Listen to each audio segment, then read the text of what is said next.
On peut, une fois encore, me faire tous les reproches possibles, et certainement pas de ne pas avoir alerté depuis 3 ans sur la nécessité de sortir des mesures d'urgence, de rétablir les comptes et de la gravité de la situation. Et on ne peut pas me reprocher non plus de ne pas avoir pris les mesures nécessaires qui permettent de rétablir ces comptes publics, y compris si ça n'est pas populaire. Permettez-moi de vous dire, dans ces 7 ans, vous avez eu l'honneur d'être ministre de la France, comme nous avons l'honneur d'être parlementaires et d'assumer ses responsabilités. La dette s'est accrue de 973 milliards d'euros. Les déficits commerciaux cumulés s'élèvent à 563 milliards d'euros. Les déficits publics s'élèvent à 1050 milliards d'euros. Tout cela, Monsieur le ministre, devrait appeler à un peu plus de modestie au regard d'une situation qui souligne quelque part l'effondrement économique français. Effectivement, je suis en droit de poser cette question. Qui êtes-vous pour juger ? Je viens de m'exprimer, monsieur le rapporteur. Je ne suis ni un fan de la dissolution, ni un fan de la censure, car je suis un fan de la stabilité et qu'il n'y aura pas de reconstruction économique française sans cette stabilité que d'ailleurs nous avons garantie pendant 7 ans. Et pendant 7 ans, avec le président de la République, que vous le vouliez ou non, les chiffres sont têtus. Nous avons le taux d'emploi le plus élevé que nous ayons obtenu depuis 40 ans.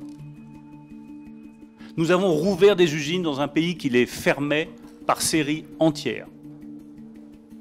Nous avons recréé des filières de production et des filières de formation, notamment dans le nucléaire auquel vous êtes si attachés.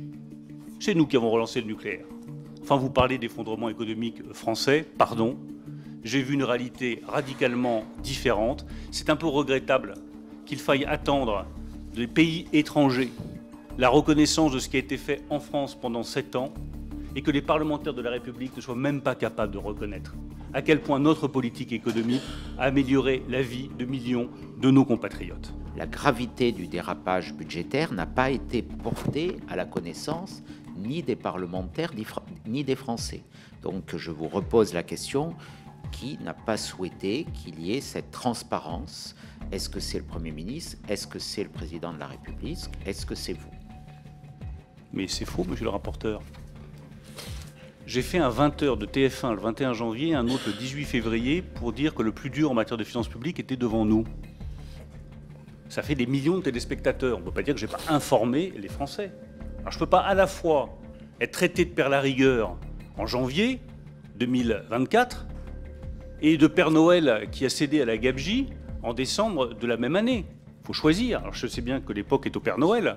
Enfin, je ne peux pas être à la fois le Père Fouettard et le Père Noël. Donc on peut, une fois encore, me faire tous les reproches possibles, et certainement pas de ne pas avoir alerté depuis 3 ans sur la nécessité de sortir des mesures d'urgence, de rétablir les comptes et de la gravité de la situation. Et on ne peut pas me reprocher non plus de ne pas avoir pris les mesures nécessaires qui permettent de rétablir ces comptes publics, y compris si ça n'est pas populaire.